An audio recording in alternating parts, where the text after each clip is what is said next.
Olá, você que nos acompanha aqui pelo Notícias Agrícolas. Eu sou Letícia Guimarães e a gente começa agora mais um boletim. Vamos falar um pouquinho sobre influenza aviária. Lembrando que ontem, na terça-feira, o Ministério da Agricultura, Pecuária e Abastecimento, o MAPA, confirmou o primeiro caso de influenza aviária altamente patogênica em uma ave de subsistência no estado do Espírito Santo. Vale lembrar que até então só casos em aves silvestres haviam sido registrados. E hoje, então, na quarta-feira, dia 28 de junho, o Japão enviou um ofício ao Brasil informando, portanto, a suspensão temporária das importações de produtos avícolas, de carne de frango, e aves vivas do estado do Espírito Santo. E quem está aqui para falar com a gente hoje é o Nélio Randi, que é diretor executivo da Aves, a Associação de Avicultores do Estado do Espírito Santo. Seja muito bem-vindo com a gente, Nélio. Olá, Letícia. Olá a todos que nos acompanham aí. Nélio, primeiramente eu gostaria de agradecer a sua presença aqui conosco para poder bater um papo a respeito desse assunto da influenza aviária. Você que nos assiste no YouTube, se tiver alguma pergunta, alguma dúvida, alguma sugestão ou comentário, pode aproveitar esse momento no nosso chat, então, para fazer essa interação. Aproveita, se inscreva no nosso canal, deixe o seu like, ative o sininho para receber as notificações. E você que está na nossa homepage do site, também aproveite para fazer essa interação conosco.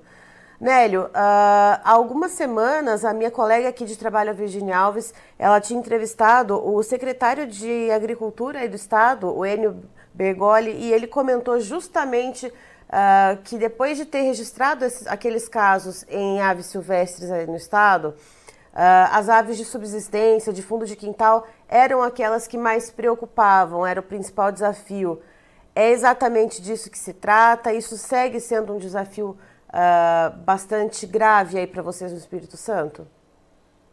Letícia, realmente é nessa linha mesmo, né? Nós vimos fazendo um trabalho de forma conjunta, né? Tanto o serviço oficial, aí a gente precisa destacar a Secretaria de Estado da Agricultura, o próprio Instituto de Defesa Agropecuária, que é o órgão estadual local, o IDAF, e o próprio Ministério, né? Através da Superintendência aqui do Estado do Espírito Santo, de fazer esse trabalho de conscientização, né? De reforço das medidas de prevenção junto ao setor comercial, né?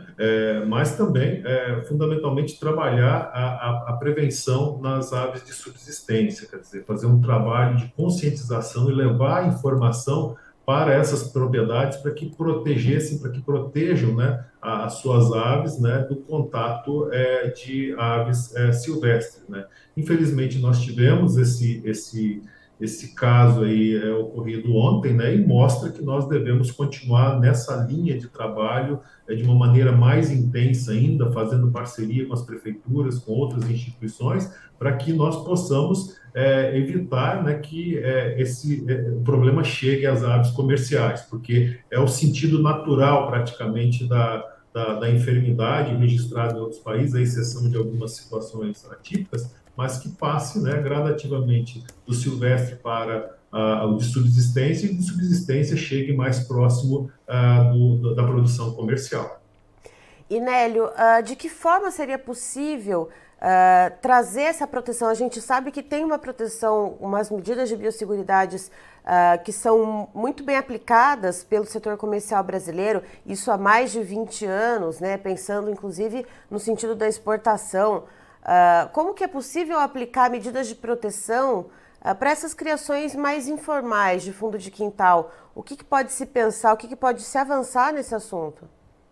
Usando como princípio as ações que são usadas no setor comercial, né? Você já bem colocou que são feitas há mais de 20 anos, né, e de forma obrigatória estabelecidas pelo Ministério da Agricultura, né? Quer dizer, isolar as aves, proteger, né, como é comumente conhecido, galinheiro dessas aves, né? Proteger esse galinheiro com uma Uhum. tela, né, que evite a entrada de outros pássaros, proteger a alimentação desses animais, né, a ração, ou a comida e a água, né, que sejam uma alimentação fresca, água fresca e que não possibilite o acesso desses animais externos, que é exatamente isso que atrai os animais que estão talvez frequentando um ambiente que tenha as aves de subsistência. E manter limpo, né, o ambiente em torno desse galinheiro para que não ocorram pragas ou roedores, né, que são carreadores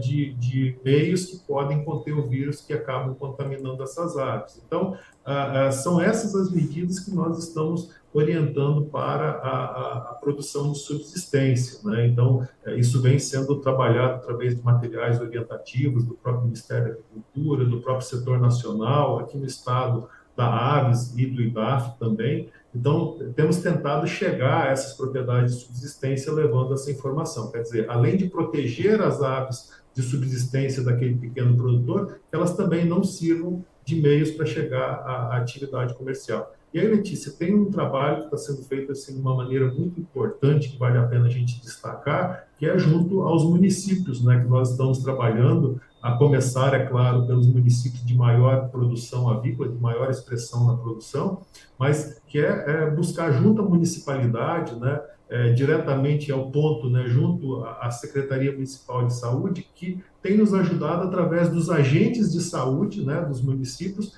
para levar essa informação para a população, né, e também para as propriedades rurais, para que possamos conscientizar esses pequenos proprietários a proteger as suas aves. Então, isso tem sido feito já em alguns municípios, iniciamos em Santa Maria de Itibá, por razões óbvias, também já estamos fazendo na região produtora do frango, né? E isso tem avançado, quer dizer, são parceiros importantíssimos nessa movimentação de informação que nós precisamos fazer chegar a toda a população e, consequentemente, também a essas propriedades de subsistência.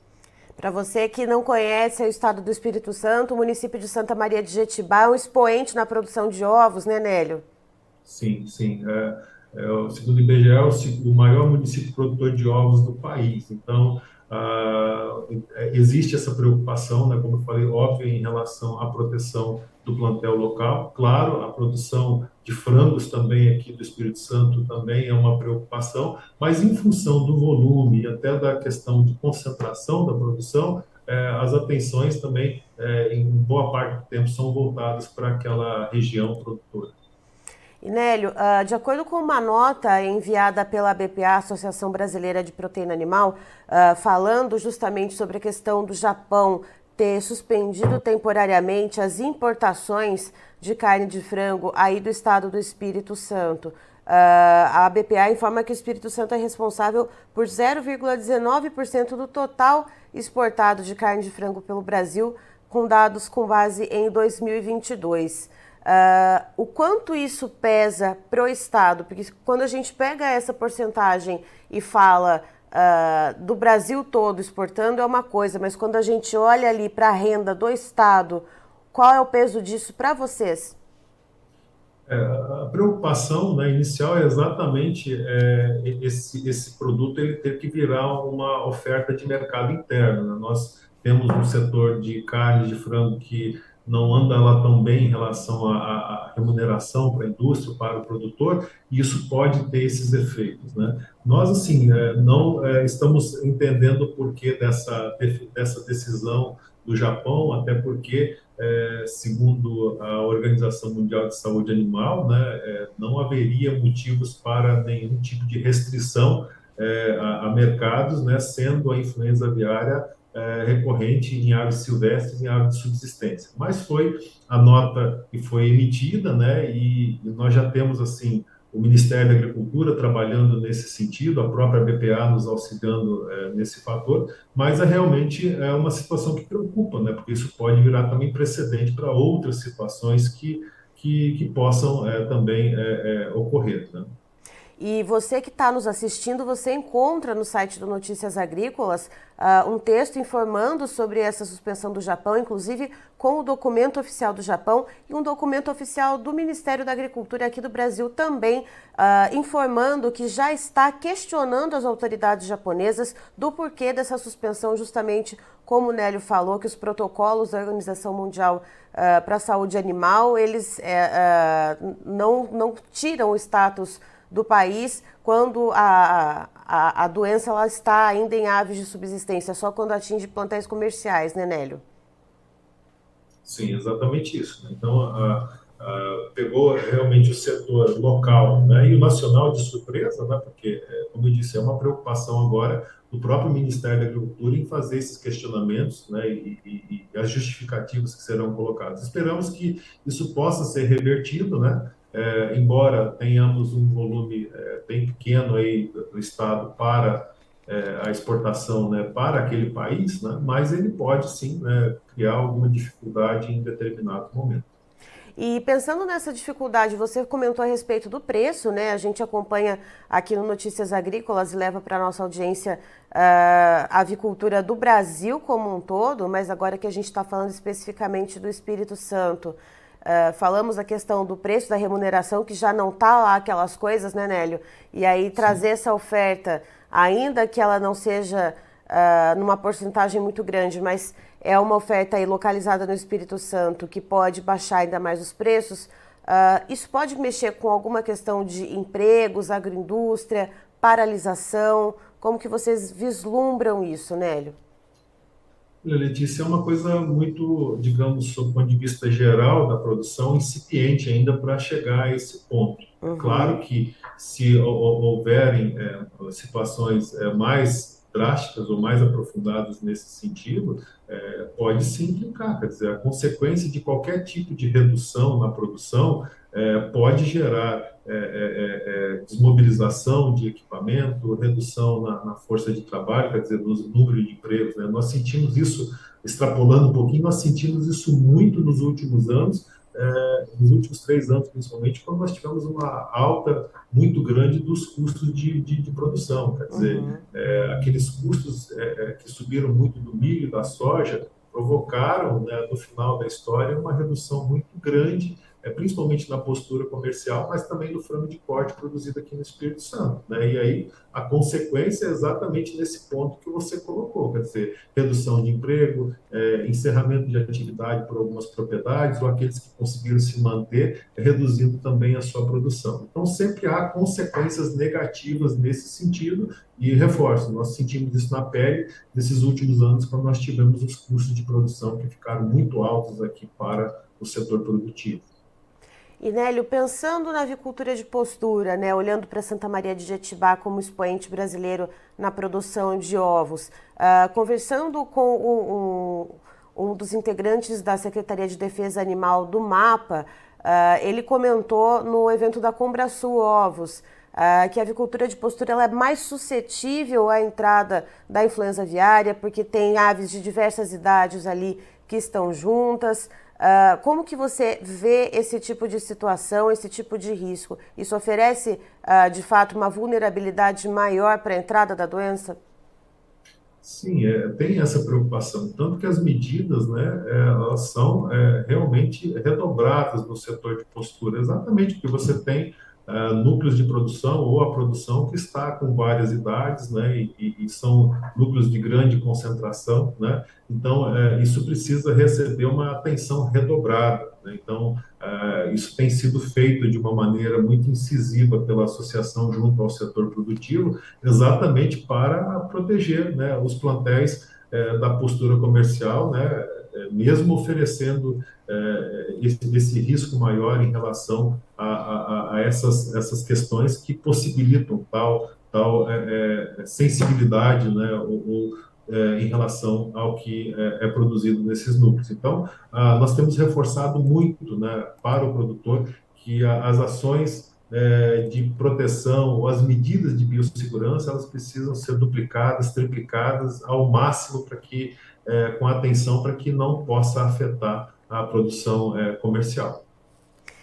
E Nélio, tendo em vista, né, que você como representante, né, da Associação dos Avicultores aí do Estado do Espírito Santo e fazendo toda essa comunicação, essa rede que se formou para se comunicar em casos de influenza aviária, suspeitas, testes laboratoriais, já existe alguma informação de quando o governo japonês deve dar uma devolutiva ao Brasil ou isso ainda não foi esclarecido?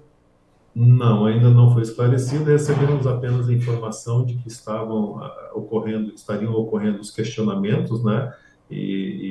Obviamente, aguardando a resposta do governo japonês em relação a essa decisão.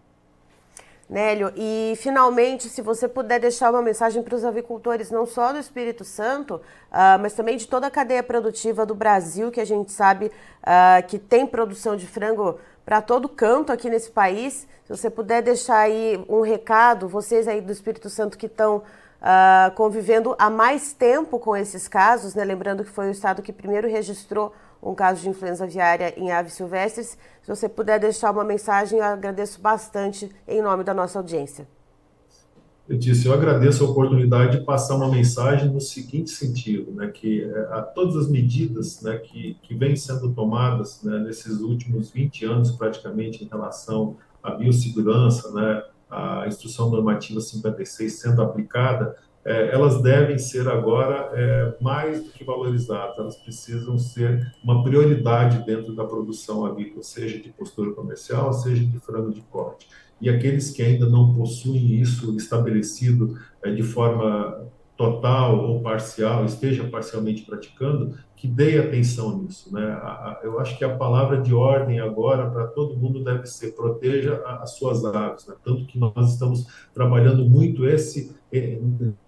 nesse contexto junto à produção de subsistência, né, para que proteja também aquelas galinhas, né, poucas galinhas que aquela propriedade possui para o seu consumo, mas também possa proteger o setor comercial, né? Afinal de contas, isso está relacionado diretamente ao abastecimento. Então, nós não queremos que falte alimento nenhum, e para isso nós temos essa grande responsabilidade de buscar cada dia mais mecanismos, né? Exatamente para redobrar a atenção, fazer a verificação das telas, né, de fechamento do galpão, que deve ter malha de no máximo 1 polegada, as cercas das propriedades serem revisadas, evitar o acesso desnecessário de pessoas, fazer desinfecção de veículos, acompanhamento diretamente pelo RT da granja, o responsável técnico, enfim. Essa é a nossa responsabilidade enquanto setor que produz alimentos, né, e alimentos, diga-se de passagem, né, saudáveis e de muita acessibilidade para a população. Então, é isso que nós precisamos reforçar todos os dias, né, para o nosso setor, para que isso seja aplicado e possamos permanecer distantes, né, dessa enfermidade, né, que realmente vem preocupando o setor nacional. Certo, Nélio, muito obrigada pela sua disponibilidade em estar aqui com a gente hoje nesse final de tarde, por trazer essas informações ainda de sobressalto, né, que a gente pega essa informação vinda do Japão a respeito da suspensão temporária das importações de carne de frango aí do Espírito Santo. E você é sempre muito bem-vindo para trazer os dados aqui para a gente, o que está acontecendo, até porque essa transparência que a gente está tendo com as informações a respeito da influenza aviária no Brasil, eu acho que também tem contribuído, né, com esse respeito que a gente vem tendo dos nossos mercados internacionais e até do mercado brasileiro em relação aos produtos avícolas, né? A transparência é o ponto-chave, né, que o setor nacional, né, não só o Espírito Santo, né, eu digo setor nacional porque nós vimos discutindo isso desde outubro do ano passado, através da BPA, através do Ministério da Agricultura, né, junto com eles, né. Então, essa transparência é um dos pontos-chave, exatamente para que realmente o mercado possa continuar confiando naquilo que ele está adquirindo, né, o setor produtivo possa trabalhar com segurança. Quer dizer, é fundamental que nós possamos seguir nesse sentido, e por aqui nós estamos fazendo isso. E eu aproveito, né, agradeço a oportunidade, estamos sempre à disposição de vocês no momento que precisar de alguma atualização, né, exatamente nos auxiliando a levar essa transparência de informações ao público. Tá? Muito obrigado. Nós é que agradecemos. Então, aqui estivemos com o Nélio Randi, que é diretor executivo da Aves, a Associação dos Avicultores do Estado do Espírito Santo. Lembrando que o Espírito Santo foi o primeiro estado brasileiro a registrar um caso de influenza aviária, confirmado lá no dia 15 de maio. Hoje o estado soma 28 ocorrências, sendo 27 delas em aves silvestres e uma que foi confirmada ontem, na terça-feira, dia 27 de junho, em uma ave de subsistência, em um pato no município de Serra. E justamente por causa desta confirmação por meio do Ministério da Agricultura aqui do Brasil, que houve então hoje, nesta quarta-feira, dia 28 de junho, um comunicado do governo japonês suspendendo as importações de carne de frango do Estado do Espírito Santo. O Ministério da Agricultura informou que já está questionando as autoridades japonesas do motivo dessa suspensão temporária, até porque, segundo os protocolos da Organização Mundial para a Saúde Animal, a ONSA, quando os casos ainda não atingiram granjas comerciais, o país não perde o status livre da doença. Então existe esse questionamento. Segundo o Nélio, ainda não há uma data de quando haverá uma devolutiva do governo japonês a respeito desse assunto, mas o que ele deixa de mensagem é o seguinte, de que é preciso redobrar, triplicar a biosseguridade nas granjas, não permitir visitas, verificar telas, verificar a proteção do alimento ofertado a essas aves, da água ofertada a essas aves, e olhar também com muito cuidado para essa produção de fundo de quintal, essa produção de subsistência, que apesar de não ser ali para exportação, como a gente fala, né, ou para grandes vendas, para grandes frigoríficos brasileiros, ela é importante para aquela família, para aquele núcleo que vive daquela pequena produção. E também isso pode afetar essas grandes produções, as aves comerciais. Então, cercar, verificar as telas desses galinheiros do fundo do quintal, verificar, aplicar praticamente as mesmas medidas de biosseguridade que já são aplicadas em granjas comerciais há mais de 20 anos. Então, verificar a tela, né, se está tudo muito bem fechadinho ali no galinheiro, verificar justamente a circulação de animais ali em volta do galinheiro, que também podem ser vetores de transmissão da doença, verificar se essa comida está bem protegida, se essa água ofertada às aves, ela está num recipiente ali que é tampado para não cair nenhum dejeto de alguma ave possivelmente contaminada. Enfim, aplicar os mesmos protocolos de biosseguridade de uma granja comercial, mas numa escala menor para essa produção de fundo de quintal, que sim, é um dos gargalos nesse momento, principalmente para o estado do Espírito Santo. Antes de terminar, eu queria falar com você, produtor rural, que nos assiste. Notícias Agrícolas promove a 3ª edição do concurso A Melhor História de um Agricultor. E para participar, você precisa gravar um vídeo, pode ser com o seu celular mesmo, na horizontal, o celular aqui assim, deitado, um vídeo de até 2 minutos, e o prazo agora está se esgotando, hein? Até dia 30, sexta-feira, você pode enviar o seu vídeo, e é muito fácil, é só entrar lá no site do Notícias Agrícolas, que você já vai encontrar ali um quadrinho falando da melhor história do agricultor, só clicar ali e aí você já vai ser direcionado para uma página que vai te dar todas as instruções de como enviar o seu vídeo para nós, nos ajudar a contar essa história do Brasil que produz. Tem ali todo um regulamento e, claro, também os prêmios, caso a sua história seja escolhida como uma das melhores, os prêmios que você pode concorrer, que são incríveis. E por falar sobre o concurso Melhor História do Agricultor, vamos falar sobre um dos nossos patrocinadores. Você já conhece o Acessa Agro, que é a plataforma de benefícios da Syngenta? Nela você ganha pontos através de compras dos produtos Syngenta e são mais de 3.000 itens. Então vá agora ao acessaagro.com.br. Se você é agro, acessa! Eu fico por aqui, até já!